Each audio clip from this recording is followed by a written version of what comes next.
আমি শখের ভাই খামার থেকে আর্য হোসেন। তো গাইজ দেখতে পাচ্ছেন আজকে আমার মুরগির বয়স চতুর্থ দিন। তো আলহামদুলিল্লাহ আমার মুরগি মাশাল্লাহ অনেক বড় হয়ে গেছে এবং অনেক সুস্থ সবল আছে। মাশাল্লাহ বলবেন সবাই মাশাল্লাহ। আজকে আপনাদেরকে দেখাবো যে আমার মুরগি চতুর্থ দিনে আজকে কত গ্রাম ওজন হয়েছে এভারেজ, সেটাই আপনাদেরকে আজকে দেখাবো। তো গাইস শুরু করা যাক। আলহামদুলিল্লাহ গাইস, দেখেন আমি 5টা মুরগি উঠেছি এখানে। তো আমার ওয়েটটা আসছে 300, এক মিনিট, আর ওয়েট আসছে 395-96 গ্রাম।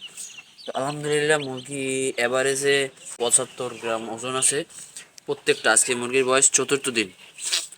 তো আজকে আমার মুরগির প্রথম ডোজ কমপ্লিট হয়েছে। তো এখন দ্বিতীয় ডোজ আজকে দুপুর থেকে আমি শুরু করব। তো আজকে তখন আমি কি দিয়ে শুরু করি, কি ওষুধ খাওয়াই, সেটা নিয়ে আর একটা ভিডিও হবে নেক্সট। তো গাইজ সবাই কিন্তু দেখলেন যে আমার মুরগির ওয়েট মাশাআল্লাহ অনেক ভালো হয়েছে। সবাই আমার মুরগির জন্য মাশাআল্লাহ বলবেন। তো অনেক আপনাদের ভিতরে অনেক খামারেরই আমাকে জিজ্ঞেস করছেন যে ভাই আমি কি খাবার খাওয়াই। তো চলুন আপনাদেরকে আজকে দেখাই আমি কি খাবারটা খাওয়াই। তো গাইজ দেখেন আমি প্রবিটা কোম্পানির সোনালি স্টার্টার ফিডটা খাওয়াই। এটা আমি 35 থেকে 40 দিন পর্যন্ত খাওয়াবো এবং তারপর থেকে আমি সোনালি গ্রোয়ার ফিডটা খাওয়াবো।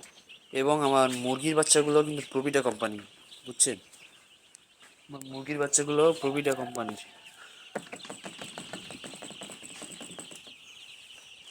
মাসাল্লাহ কি বলবো, ওরা অনেক করে খাবার খাচ্ছে, পানি খাচ্ছে, সবাই মাসাল্লাহ সুস্থ আছে।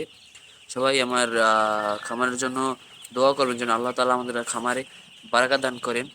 আসসালামু আলাইকুম। আজকের ভিডিওটি এই পর্যন্তই। এবার নেক্সট কোনো ভিডিওতে আপনাদেরকে নতুন কোনো তথ্য দেওয়ার চেষ্টা করব। আল্লাহ হাফিজ।